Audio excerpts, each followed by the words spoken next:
This is the Mental Mettle Podcast, and I am your host, Coach Thomann. I'm a former athlete, teacher, coach, and athletic director that switched careers after surviving cancer and a stroke in the fall of 2020. But I'm also a dad of a son and a daughter that were successful high school athletes that went on to college. Now I use that experience along with my ICF coaching certification when helping teams, coaches, and athletes from all over the country. Each week, I will pose a specific question that will help coaches of all types better understand mental toughness. In the Mental Mettle Podcast, coaches will learn to help their athletes overcome adversity without being the adversity they need to overcome.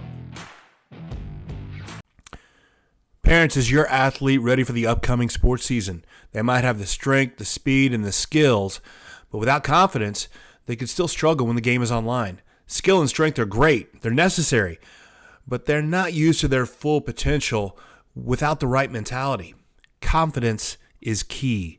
It's the key to unlocking that full potential. And at Mental Mettle Coaching, I offer personalized sessions designed to build the confidence your athlete needs for a successful season. My proven techniques empower them to perform under pressure, both on the field and in life. Don't let a lack of confidence hold them back. Book a free session today and discover the power of confidence. Visit the website and get started on the journey to a more confident and successful athlete with Mental Mettle Coaching.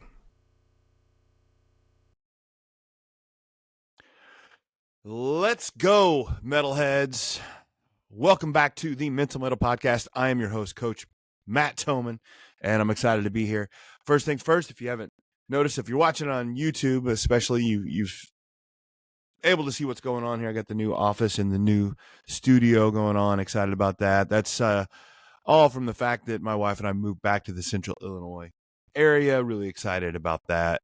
And I'm excited about the new studio. It's good stuff. Enjoying it.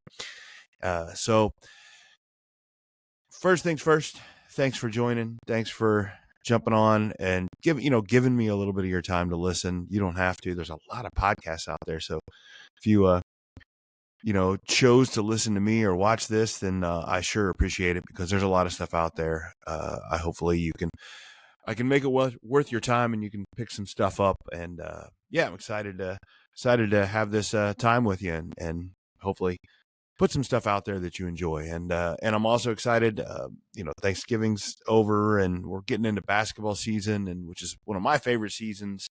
I really love basketball season. Grew up playing it, coaching it. It's just my favorite. I like all sports, and I work with athletes of every sport. People always ask me what athletes I work with, and I can't really think of one that I haven't worked with. I've never actually coached a cricket player. I had a conversation with one, and we never worked it out. But beyond that, it's hard for me to even think of a sport that I haven't coached an athlete in, which is so much fun. I love working with the ones that, like I said, I love working with basketball players because I know basketball, but I also like working with sports that I don't know anything about. I work with some lacrosse players, and that's really cool, and hockey players, and that's really cool. I don't know anything about those sports, but it's fun. But when this time of year rolls around and basketball gets rolling, I get really excited about working with basketball players. And so much so, I do have a special going on. If you're interested, you're listening to this, you got a hooper. I'm doing a special working with basketball players right now, and it's a little bit less expensive option of the individual coaching sessions that I'm doing.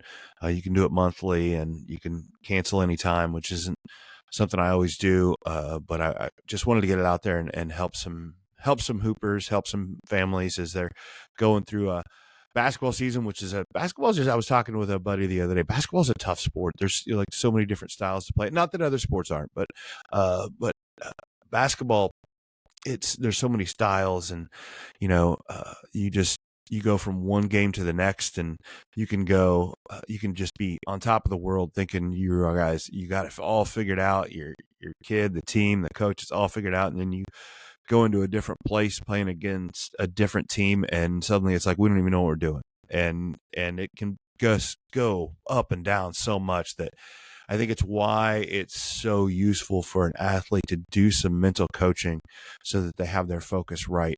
Because, every new game is a new test, and you're going to have new adversity. And if you don't have a skill set and a tool set and toolbox to be able to deal with that adversity, you can be in trouble. So get a hold of me if you're interested in some coaching sessions for your athlete, for your hooper this season. It's really useful to do it. A lot of people always ask me the best time to do it. And, there's reasons to do it in the off season, certainly. And I do some off season work with athletes, but I really love working in season because that's when we see the most adversity. So anytime we're seeing a lot of adversity, there's some good stuff we can work on. And we get more,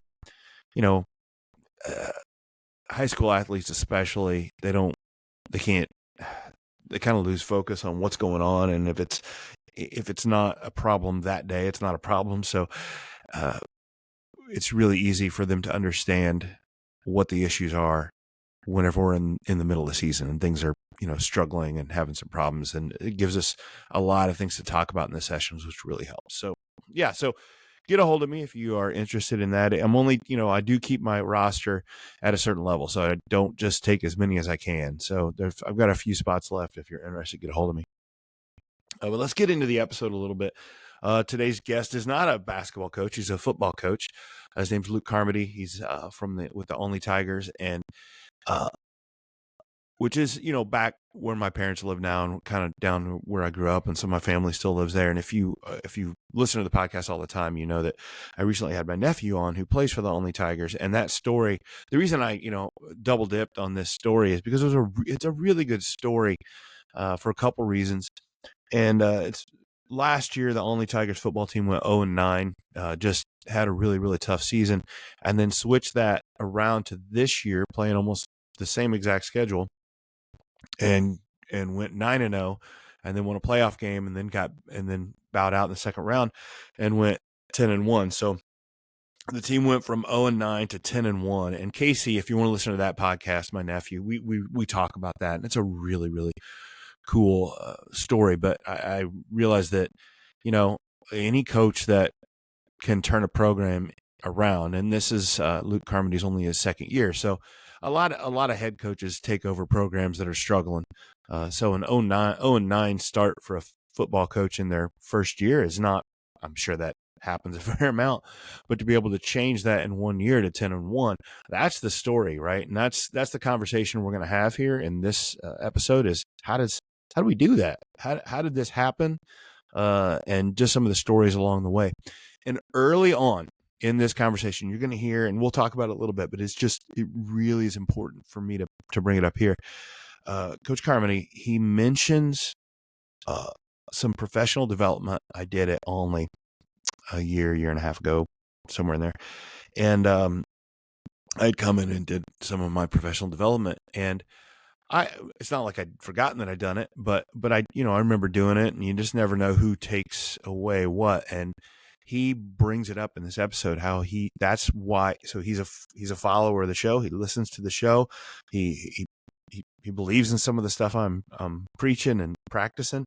And it started from me getting into the school and doing some professional development there.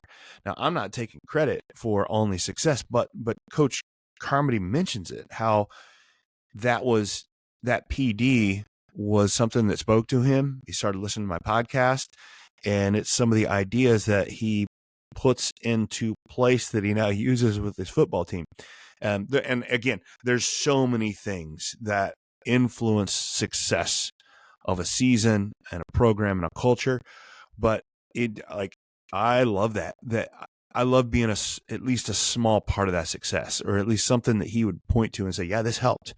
And I love that. And I notice it in the interview. He mentions at one point talking about looking into the mirror.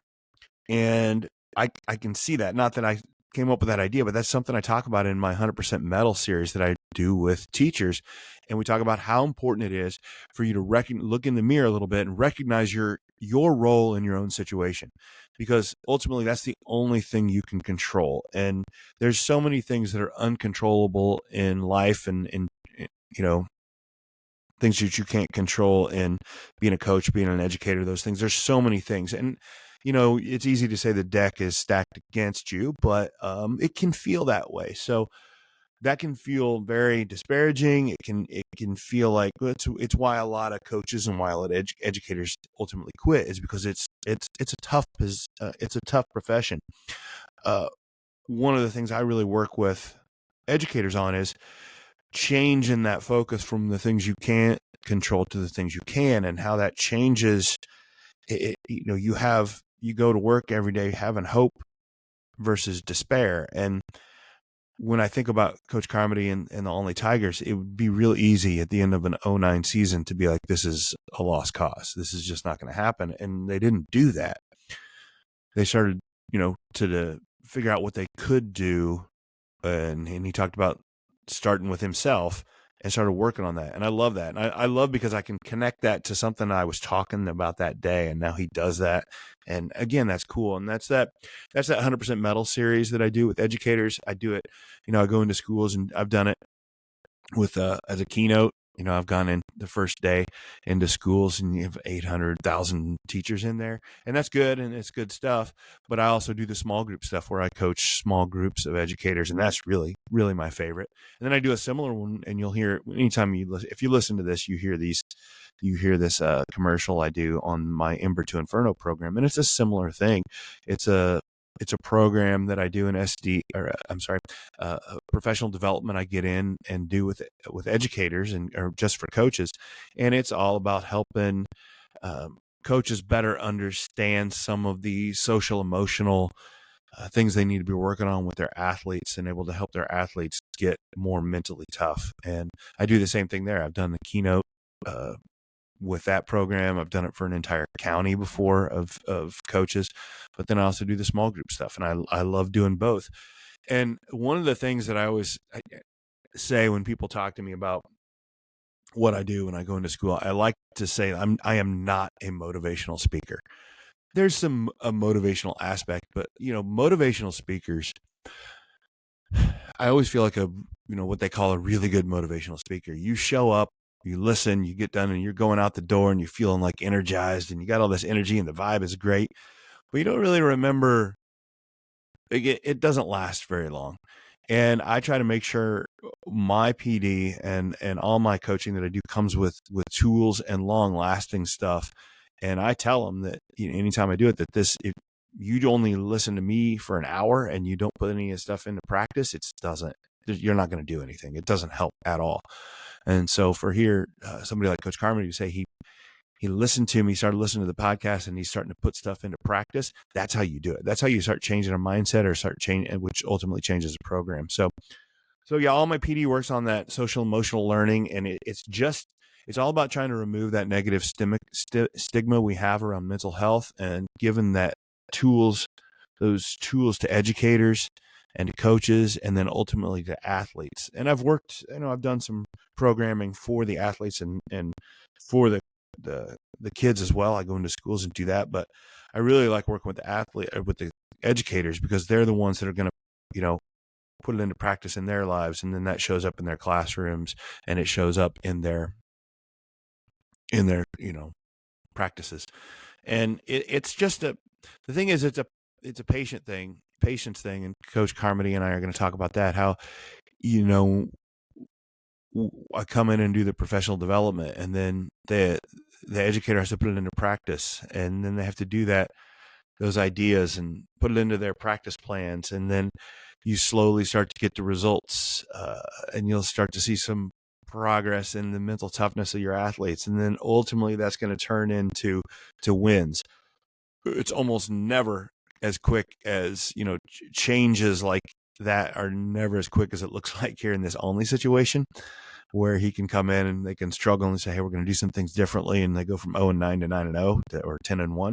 It's rarely that fast. There's a lot of other factors, but it's possible. And I just love the idea of being able to change the way you're thinking about some things and mentally change some things. And, they talk about having that buy-in, and he'll talk about that. And and then seeing the progress from it is great. So the one thing I'm talking about here, again, I'm not just saying I did all this, but I do think that when I get into schools, it really helps. Teachers are in a tough position, and it can really help, and coaches are in a tough position, and programming like this and professional development like this they can really enjoy it and get some stuff out of it. And I guess what I need for you, the listener, to do is I'd love for you to share some of my information. Everybody knows an educator. Everybody knows an admin. And the only way I've noticed the only way I get into schools is through word of mouth. I can send emails. I can send letters. I can make phone calls. And that kind of puts my name out there. But it only happens when somebody on the inside suggests it and says, hey, this guy comes in and does this. And I listened to his podcast. I've heard about other coaches doing it, and it's really good stuff. You got to check it out. Educators and admins are really, really busy, and they want some of this good programming, but there's a lot out there, and it's hard to figure out what's good. So I would love it if you would share my information with the admins and the educators, because I love getting into schools and seeing that progress. And yeah, it'd be great. So I again, try not to make this sound like an infomercial here, but that wasn't my goal on this version, this episode of the podcast, but Coach Carmody brought it up.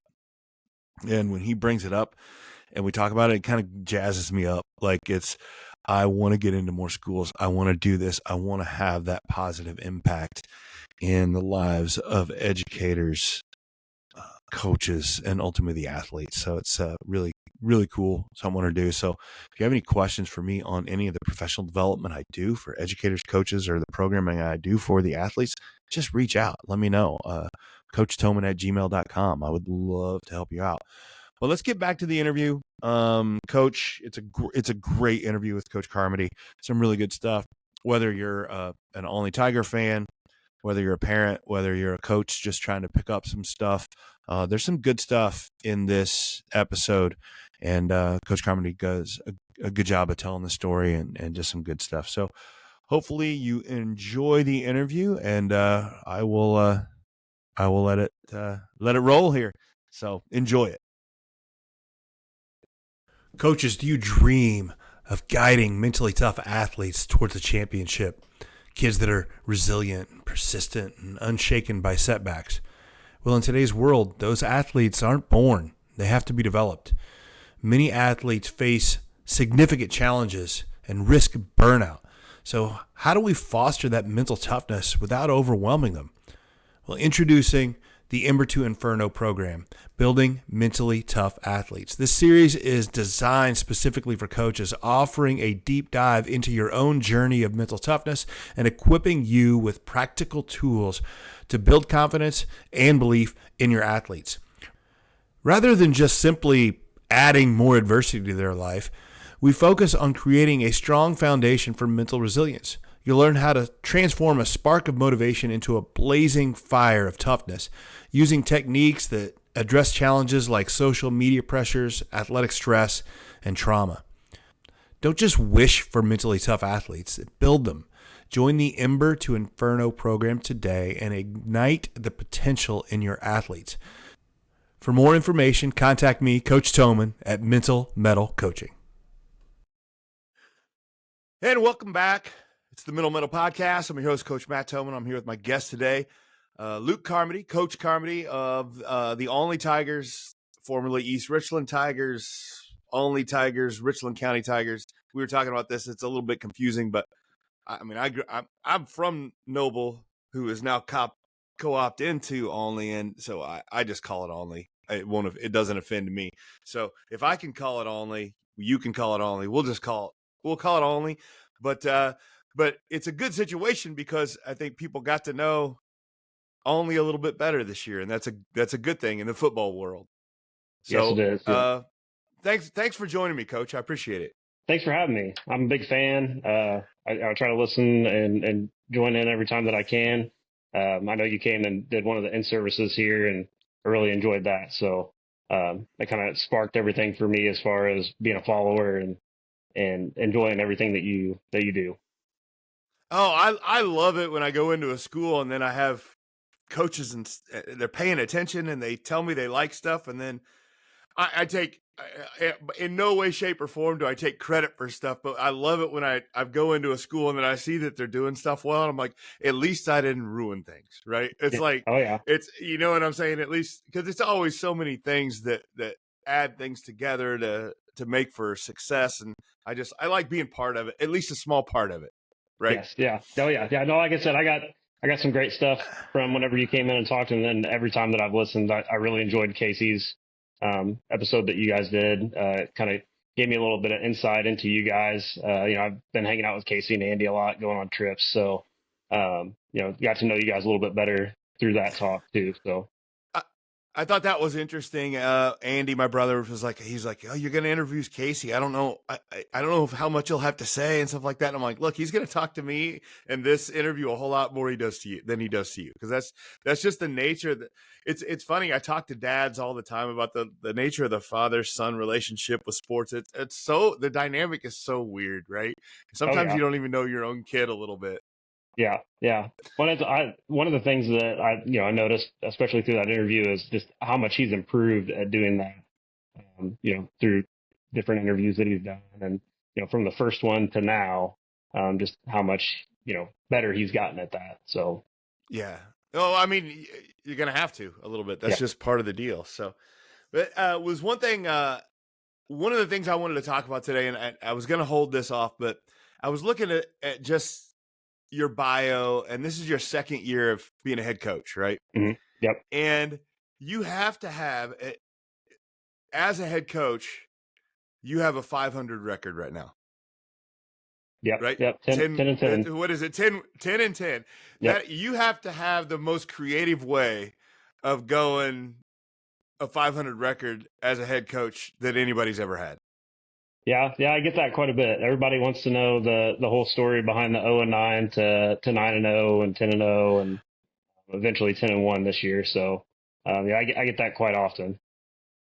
Well, I mean, it's I would think that at the end of last year, when you're 0-9, to say you're going to be a 500 coach at the end of next year was, I mean, I'm sure that was the goal. It's something you wanted, but the odds of that are slim.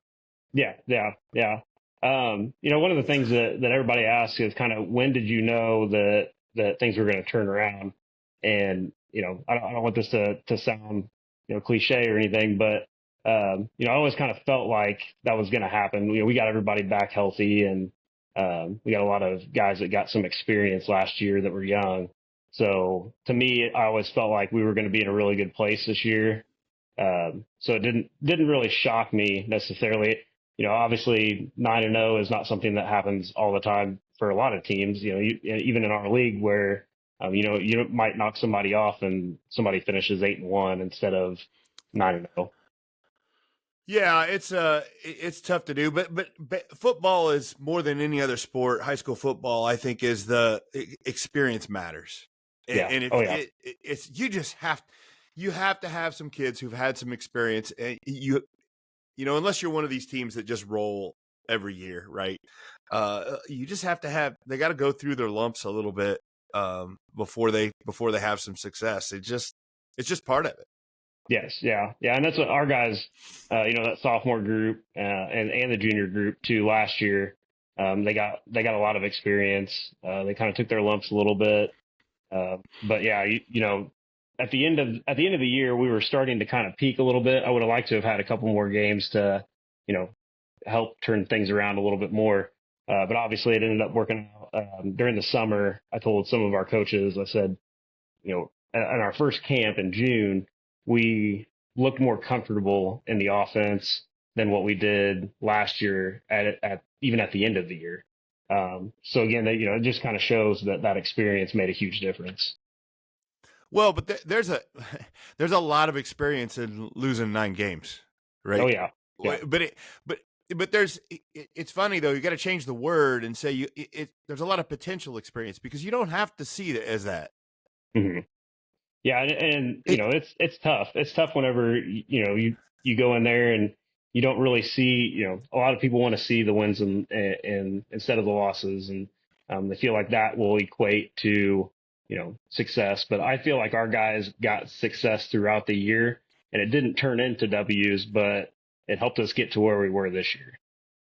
I know, and it sounds like this cliche coach talk, but I believe in it so much that wins and losses are the product of so many things. And if you only focus, I knew it always sounds like loser talk when you say, I don't like, you can't worry about the winning, but Mm-hmm. it's just the truth. Like if you do nothing but focus on record, you, there's so much to be gained and lost from looking at other things. And that's really what it should be about. We are high school sports here. It's not professional, and nobody's making money at it yet. Who knows if we're there? Yeah, but yeah. No, it's I like to tell our guys, like, we're there to help you guys be the best football players that you can be, but we're also there to help you guys become the best people that you can be, the best men that you can be. So it's not just about, what we do on the field. It's about what you do in the classroom, what you do in the community, being a leader inside the hallways in our school. Because nowadays you just, sometimes you don't know where that's going to come from.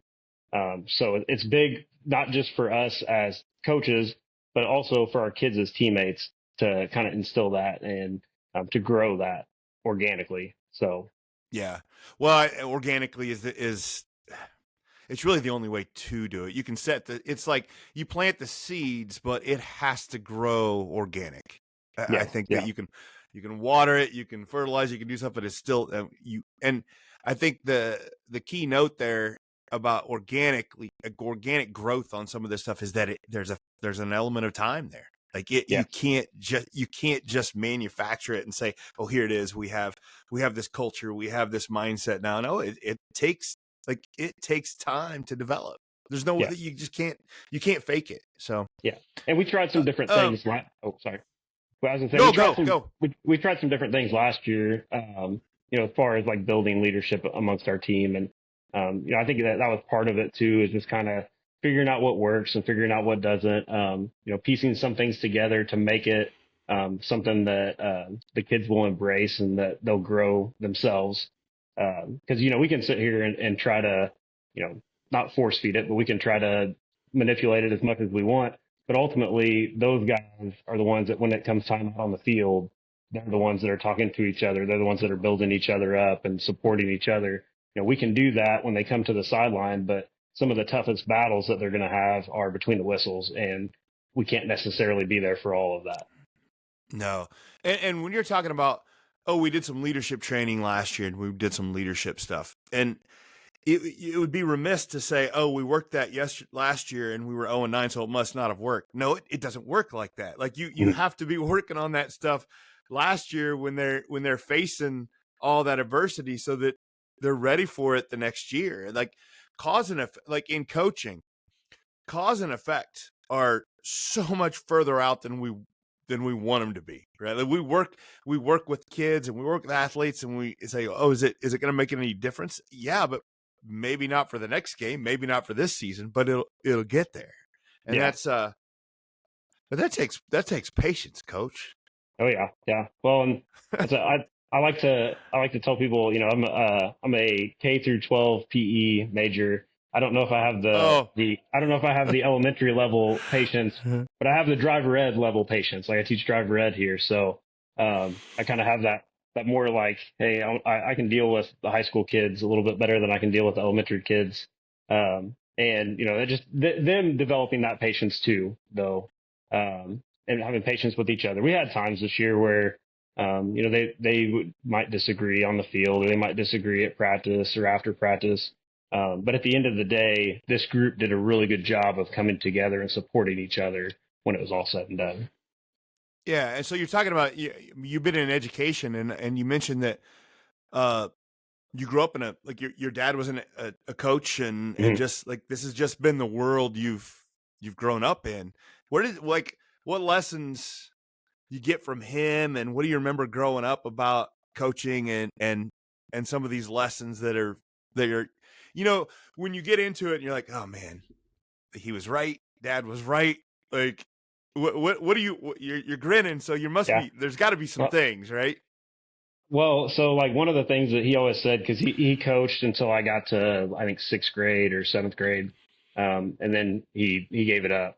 And one of the things he always said was, he wasn't going to coach me because I would always, come home after practice or after games. And he was very like even keeled. And, he wasn't like, hey, like you need to do this or you need to do that. You need to do this better.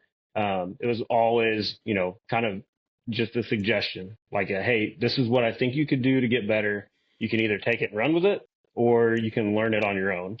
And so that was always kind of a thing. Like I was like, hey, why aren't you coaching? Whenever I'm in high school, and he was just like, I want to be able to sit back and enjoy it, enjoy watching you play, and not be tied up in all the other things that come with it. But then also, like, I feel like you need to learn a lot of these things on your own. So that was one of the biggest things. And I'm not a big, you can ask those guys. I'm not a big yeller. I don't just yell to yell. If I raise my voice at practice or I raise my voice in a game or in the locker room, it's because I'm trying to, make a point, get their attention. But I feel like I'm pretty even keel like him. Like I feel like that was something that rubbed off on me, and it wasn't something that I necessarily had early on in coaching. I just kind of, like you said, it was kind of like, hey, I realized this is what I need to do to be successful. This is what I need to do to make sure that I get the most out of my guys and make sure that they know the expectations that I have for them. Yeah, it's again, I've the word that's coming up with me is that patience. Like you just have some lessons, and so they're only learned through patience, and but that doesn't mean that everybody learns them. Like you have to at least accept that, have some patience, and then those things will start to develop. So, and then I think that when you're talking about the father son thing, as a kid, and this is kind of getting up. No, it's good. I like this when you're talking about your dad, and that it's like when you're a dad and you're trying to give advice to a kid, they don't absorb that advice at the same rate that we're giving it. And that's the same with coaching, right? It's like kids are like everybody's different. Yeah. Yeah. All of our kids are different. All of our kids, they're coached differently. They learn differently. I'm one of those guys that if you take me out there and put me in a place and show me what I'm supposed to do, that's my best way of learning. There's some guys you can draw it up on the board one time and they've got it. And there's some guys that they need to draw it themselves. But just having the patience to realize that not all of those guys are going to be coached the same way. It's not going to process the same for everybody. It's not going to click for everybody using the same methods. So you have to be able to adjust and adapt. Yeah, that's very much an education idea, right? Like the kids are the same way. How do you factor that into, like, how do you see that factor into your practice plans and the way you're coaching and working with kids and trying to get them all towards the same goal, even if it's learning plays or fundamentals? How do you see that? How do you see that coming in? Yeah. So when we do our practice plans, we have a lot of different like stations or areas that we work on. And then also we try to go from one thing to the next. There's not a lot of downtime. And one of the things that I try to do during the season is I try to recognize if we've got, a lot of time where a group is standing and watching and maybe not as engaged, then I go back and look at it and say, and I'll get my assistant coaches involved in it.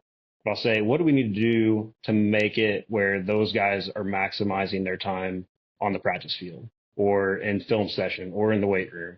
What do we need to do differently to kind of make sure that that's all working out instead of, having a lot of downtime or having time where kids aren't engaged in what we're trying to teach them or, they aren't maximizing their time out on the practice field.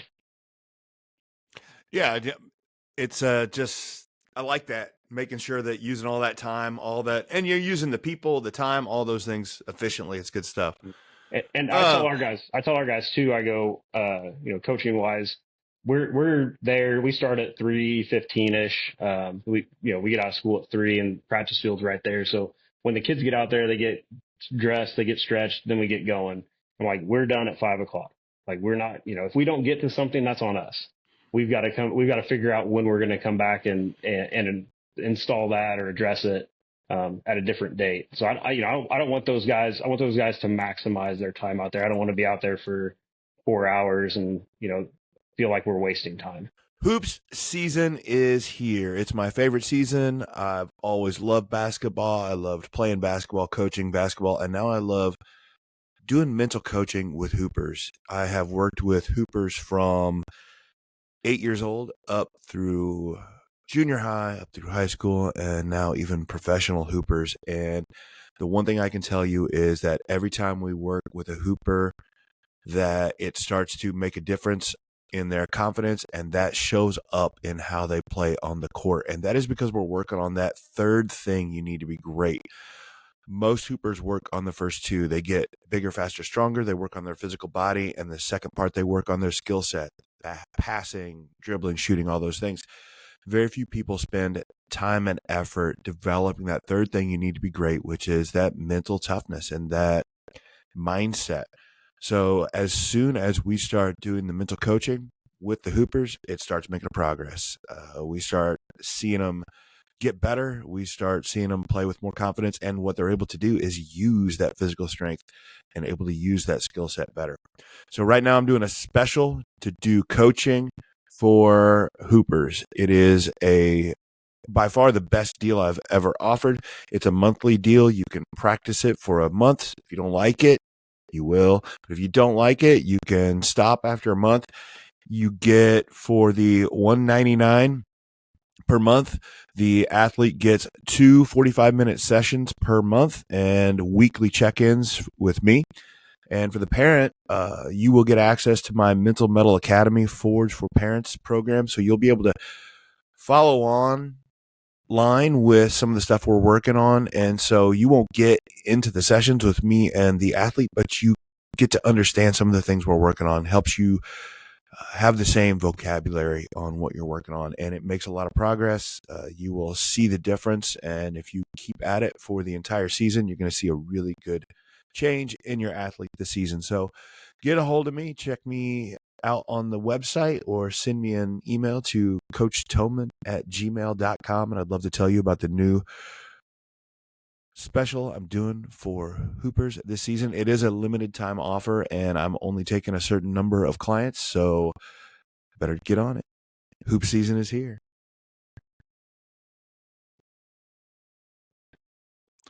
I agree. I think I used to think about that when I was coaching and stuff. We got to hurry up and get this in. If you feel like you're hustling to get something in, they're probably not, you're not probably getting it in. You're probably just checking a box. No. And it's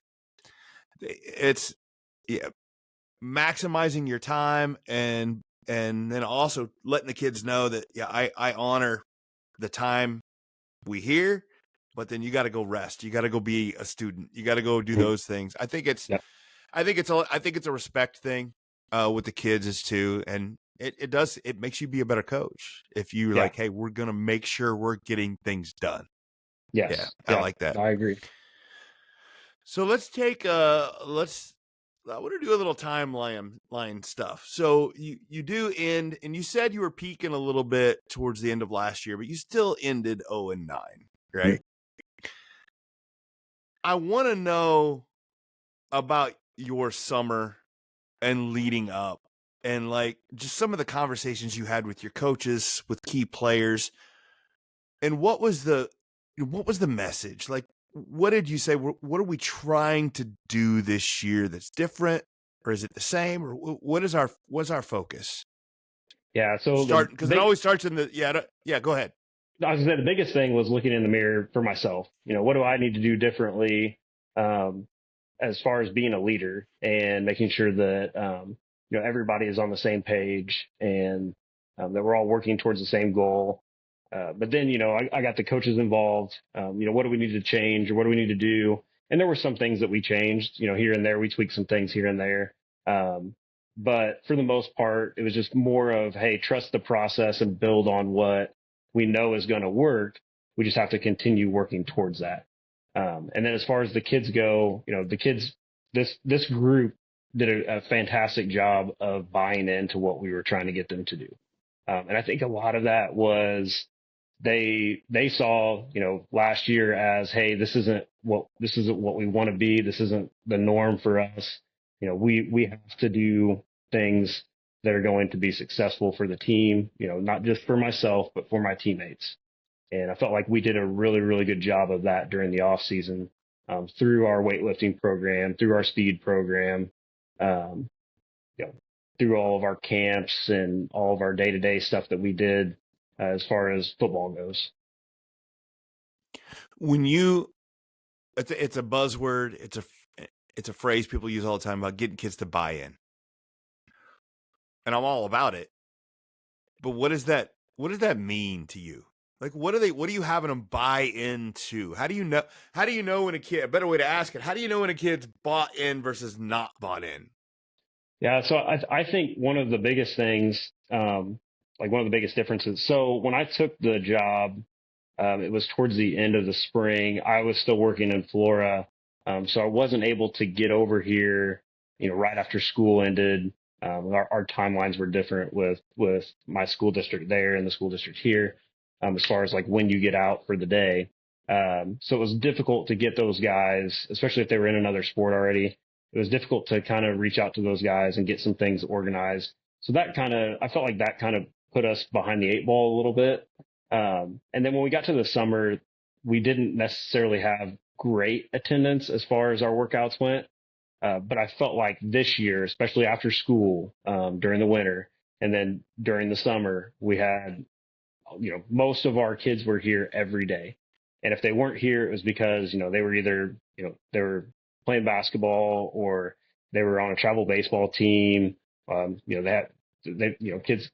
we want kids to be kids. So they're going on vacation for the summer and doing things like that. So those things, those are acceptable things. But if you're just laying in your bed, or if you're, playing video games, or if you're just running around, not being productive, that's to me, that's not buying in. And our phrase that we use around here is all in, all us. We want everybody to be in, and it's all about us. It's not about one single person. It's all about buying in as a team. So when you're talking buy-in, you're like, because this is your second year as a coach, you're talking about attendance. You're talking about just show up, guys. Yeah. Just show up.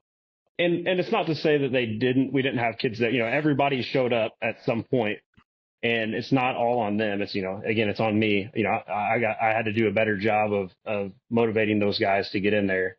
But yeah, like that's our best way to get on the same page and to be successful, is for everybody to know what we're supposed to do, know the expectations, understand the expectations. And again, that's something that I felt like from year one to year two, I did a way better job of making sure the kids knew what that was, making sure that my assistant coaches knew what that was. So I felt like that was maybe where we took our biggest leap. Is just making those expectations more clear. Yes. Yeah. Yep. How did you, I'm really just trying to get in. I love getting in and see how the sausage is made on this one, right? Because it is, again, I know you had players hurt and come back and there's every experience, but it's as stark a contrast as we can get, right? To go from 0-9 to 9-0. So it's like, I'm just trying to diagnose some of these things that you did. And just when you're talking about these expectations, what are you using to get that idea out there? Are you doing it through your captains, key players, your assistants? Are you doing like putting stuff up on the board? Like how are you putting this all together, Coach? Yeah, it's a mixture of all of those things. I think it starts with your assistant coaches, because our quarterbacks coach is going to be with our quarterbacks almost every day, and our running backs coach is going to be with our running backs every day, and linebackers coach is, all those guys are going to be with their position coach every day, and they're going to interact with those guys the most as far as practice goes, which is when we have them most of the time. So I think that is where it starts. And then like you said, you go down to the captains. It's about them, not just necessarily voicing the expectations, repeating those, but also kind of living by that. And if they don't live by it, then the sophomores and freshmen, they may not, they may say, well, if they're not doing it, then it's not that important. And that was, again, one thing that I felt like our guys did a great job of, was making sure that they were doing everything that they needed to do to be good role models. No, it's I love that. I'm just loving how it put together, how you do all these things and then you see the success, and it just, I mean, it gives so much more credibility on what you're doing. You start to see that. I know we were talking about the wins and losses, and there's success other than wins and losses, but when you start to get the wins, I mean, then people pay more attention, right? And they say, Yeah. oh, then maybe there is something to that. You mentioned earlier when we had talked about how you went through the season with more of a business-like approach. What made it, what do you mean by business-like, and how did that factor in? I think not even just in football, but in high school sports in general, there's a lot of distractions that go on within the high school. There's a lot of things that we don't necessarily see up front that kids are dealing with. It could be something they're dealing with at home. It could be, something they're dealing with their friends or, their family. So for me, it was, hey, when we're out on the football field, this is where our focus is. Like, and this is an opportunity for you, if you are dealing with something outside of here, to take your mind off of it for a couple hours a day. And I felt like with that, our guys did a really good job of kind of, hey, we when we're out here, this is we're going to take this serious. And we also took the approach of, we're not focused on, somebody down the road. Week one, we're not focused on Mount Carmel. We're focused on Taylorville. That's our only focus. And then once the Taylorville game is over, we turn the page. Now we're focused on Mattoon. And that was really the big thing with the business side of things. We had we want to go 1-0 for the week, at the end of every week. And then when we were on the road, it was the business trip. We're going on a business trip. And then when we're at home, we're taking care of our house. And that was kind of the guys, that was their breakout, is, this is our house, before they ran out on the field. So again, all of those things kind of coincide with the, taking care of business side of things, where we're just trying to make sure we're focused. I felt from talking to Casey and interviewing him, and then just watching some of your other guys, because some really key players this year, it felt like the mentality that you're talking now, it was evident in the guys. Like they were, yeah.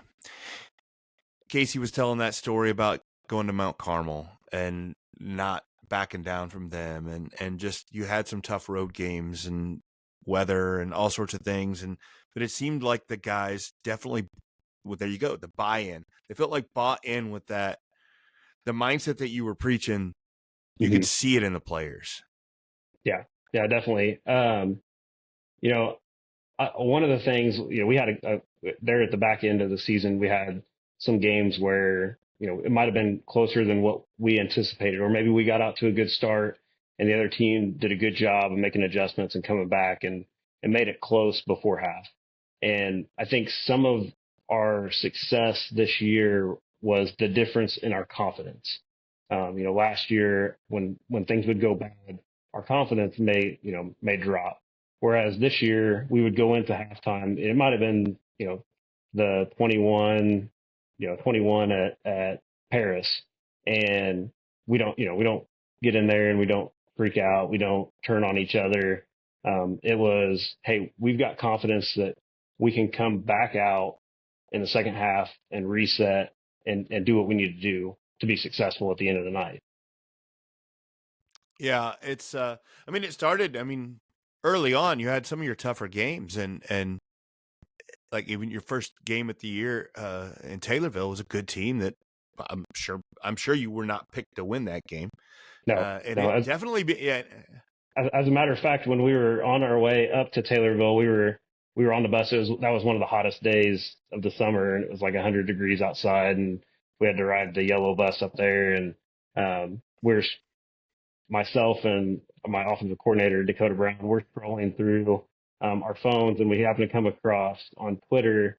It was the Springfield Journal Gazette, I think, had picked games for that night, and they picked us to lose 50-7. So, and our kids didn't know anything about that. Like they had no idea. They had before we went up there, and so we're getting ready to run out. We're huddled up, and we're kind of giving them our last, pep talk. And I said, when things get tough tonight, whenever we have adversity, remember 50-7 is what they think of you. And a couple of times throughout the night, like we would have something happen and we would bounce back.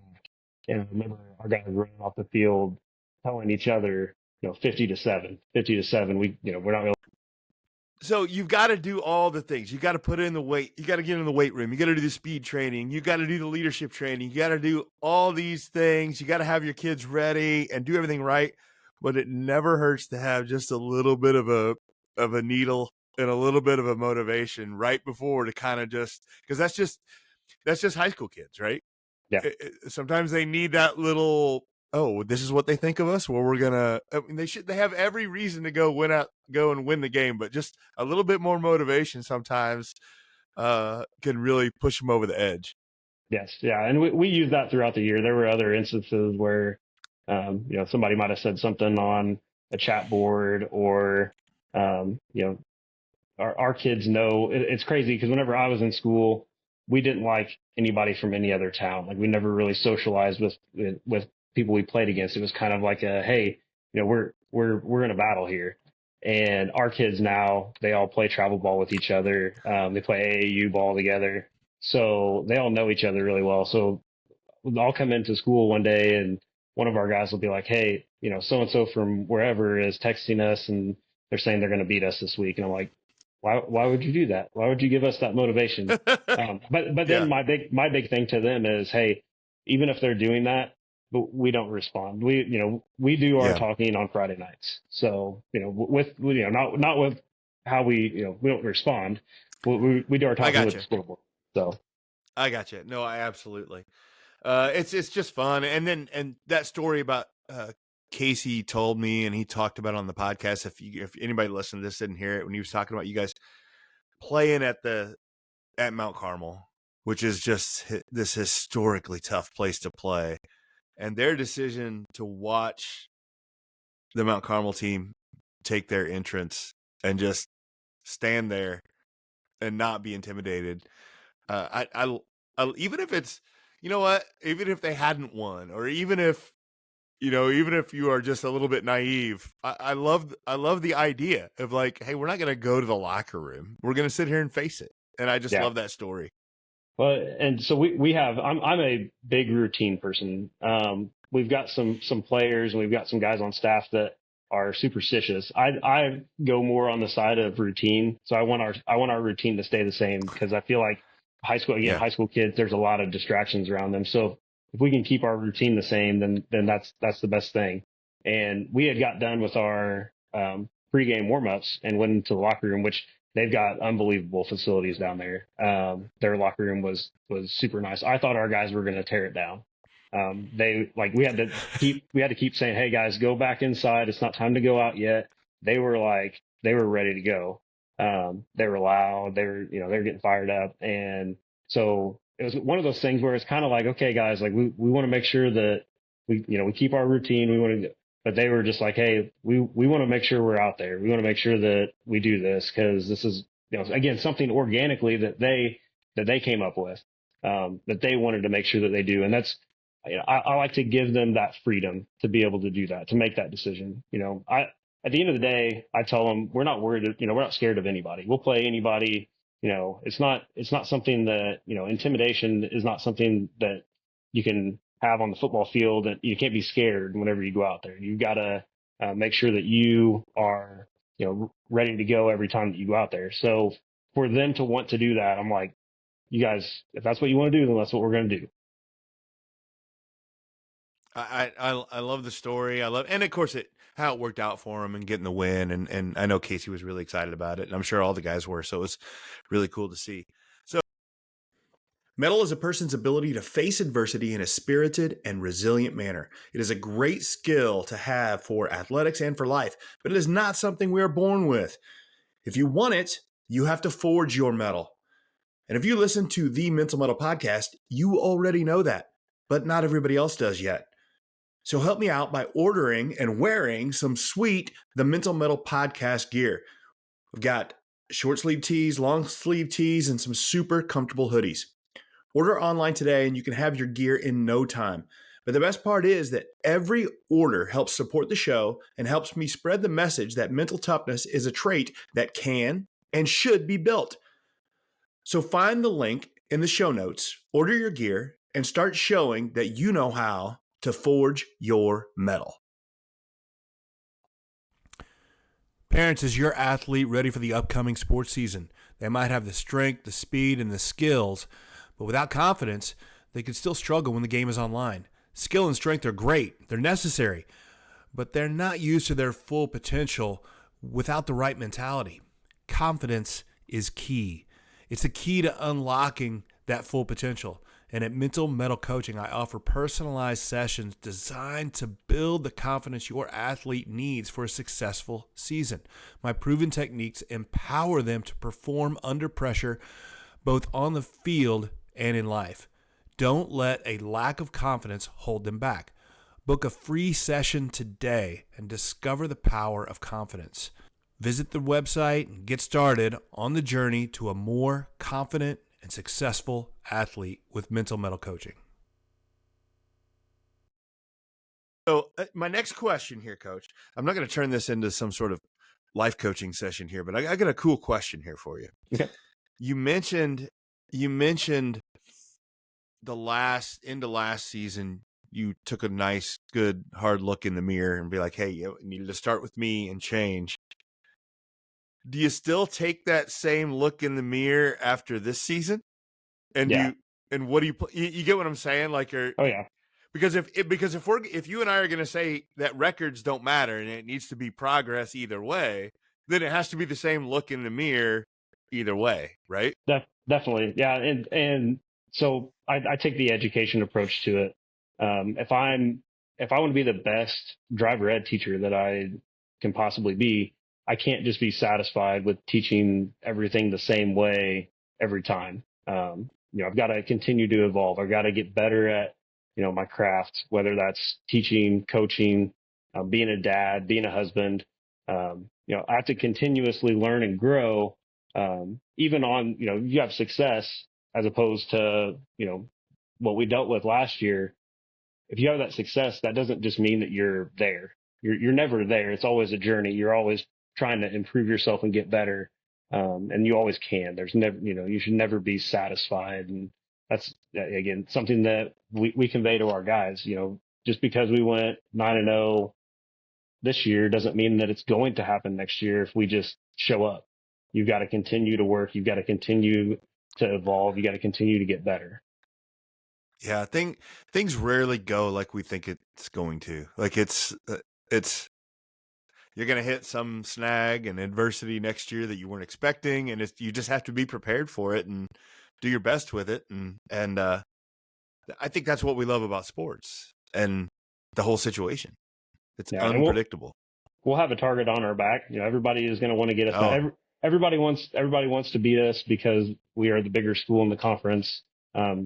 Anyway, so we gave those guys motivation, just like we had our revenge tour this year. We told our kids we went 0-9. We want to get everybody on the schedule that we had last year. We want to turn that around. So it was our revenge tour that we went on, and now there's going to be 9 other teams that are going to want to do the same thing to us. So we have to be prepared for that. Yeah. Any things about next year you're looking forward to putting like mentality wise, this is something we're going to build on? Anything you're going to do coming up next year? Just the continued toughness. We had a lot of tough kids this year, and we get a lot of those guys back. We lose a lot of key guys. We lost 18 seniors, and all of those guys contributed in some way, shape, or form to our success. So we're definitely going to miss those guys. We're going to have to replace those guys as best that we can. But yeah, just continuing to, mentally tough, being physically tough. Those are the things that I feel like we're gonna continue to build on, especially with a team that is still fairly young in the sense that we'll have some sophomores that are going to contribute at the varsity level, and some juniors that contributed a lot this year that are going to now, our sophomores this year that are now juniors that are going to have to continue to take big steps forward. Yeah, because I don't know what your long-term goals are, Coach, but that's the next trick as a coach is how do you take a year like this and turn it into a 2-year, 3-year, 5-year, 10-year stretch, right? That's the hard part, right? How do you keep that stuff rolling? Yeah. And I think we talked about it earlier, expectations, continuing to establish the expectation, continuing to make sure that our kids know this is what we expect from you. Again, not just on the football field, but in the classroom, in the community, at home, and making sure that we build on that and evolve that. Our expectation this year was to win the conference and go 9-0.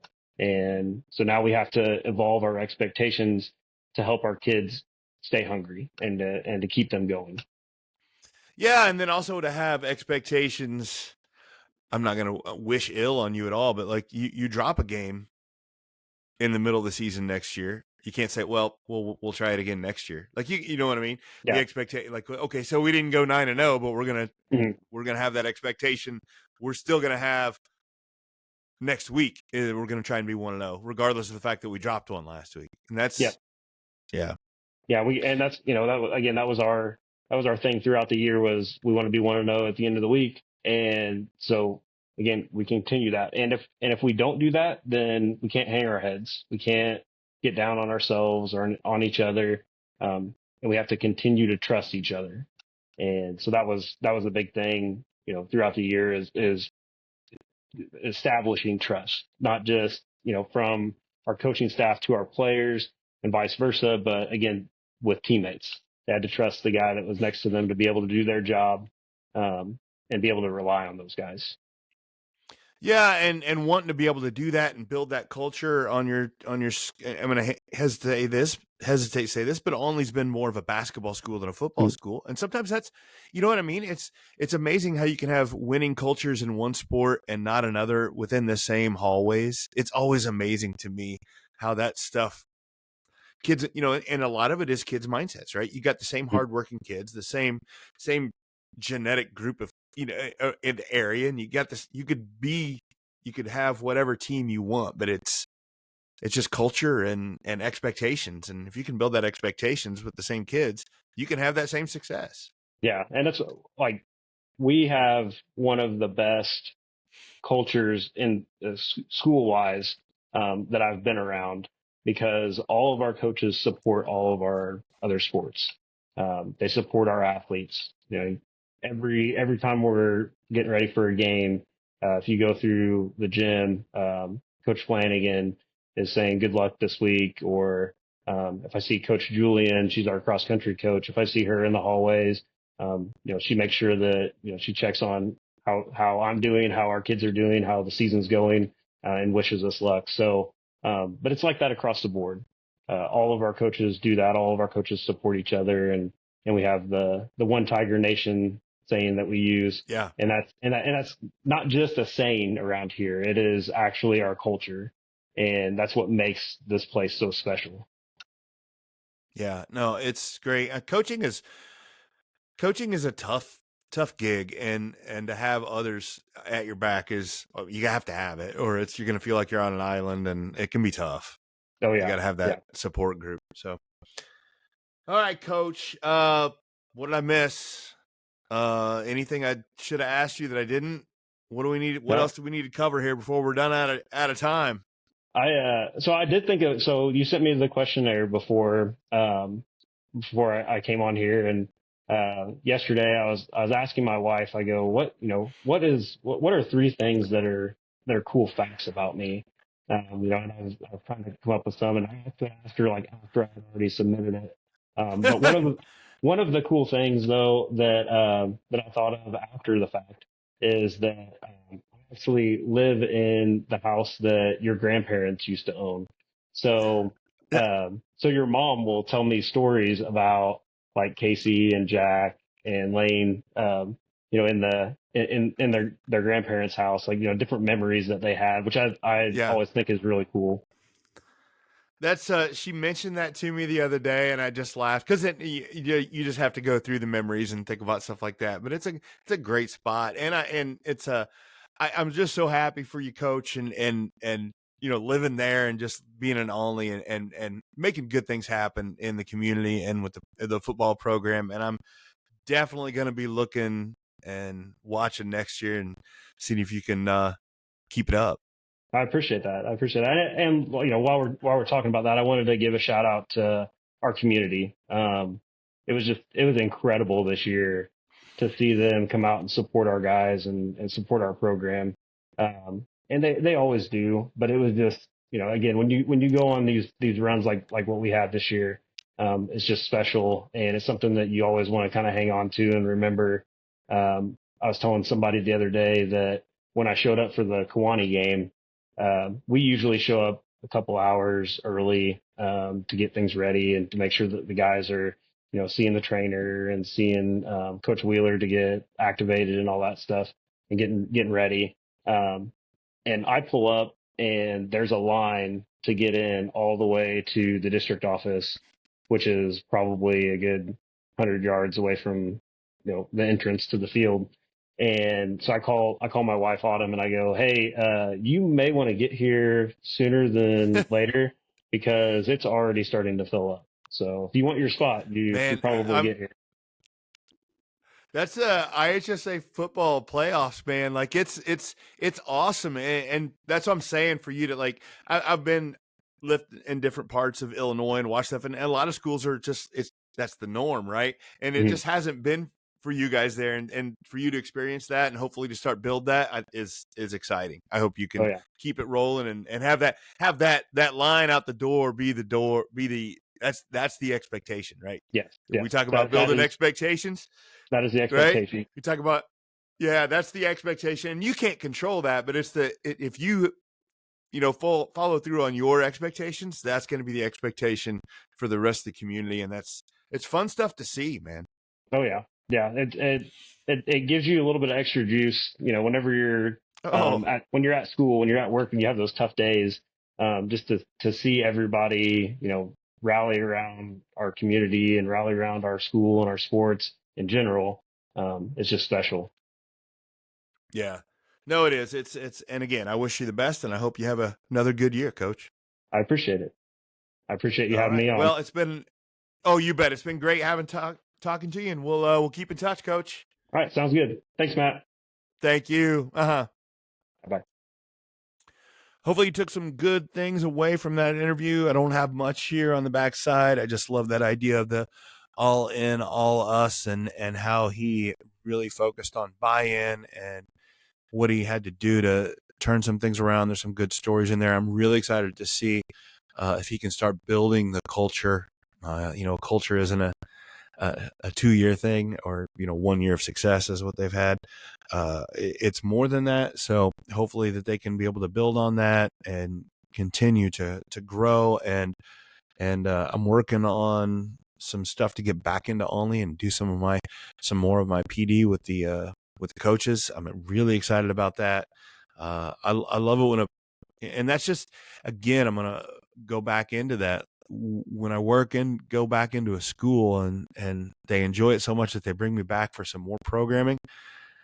That's the proof positive that some of the stuff I'm doing is working and it's useful and they're just seeing the benefits from it. And that's, it's just good to see. I love seeing it. So hopefully you enjoyed the episode and, yeah, so keep listening, keep sharing. I build my business. I build the podcast all, again, just like my professional development. I build it all on you guys liking, sharing, commenting as I share this stuff. And I put these clips out every day or every week and put out an episode every Monday, liking, sharing, and commenting on it really helps the algorithm, really gets it out there. And if you are listening to this and you're paying attention and you like my stuff and you haven't liked or shared anything, I mean, come on, guys, let's go. Help me out.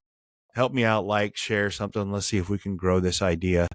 And you can be able to say, yeah, I've been listening to that guy for a long time, and help me out here. I would really appreciate it. So it's been another great episode. I'm excited about hoop season coming in and everything I'm able to do here. So once again, this has been the Mental Mettle Podcast. I'm your host, Coach Matt Thomann. And always remember, forge your metal. Thanks again for listening to the Mental Mettle Podcast, produced by Coraggio Media, sponsored by QuickCut, a video management platform for every level of play, and by Mental Mettle Coaching, helping athletes learn to face adversity in a spirited and resilient way. The Mental Mettle Podcast is created each week to help players develop more mental toughness, and that is something that will help all of us. So help me out and like and share the Mental Mettle Podcast with your friends. Until next time, keep forging your metal.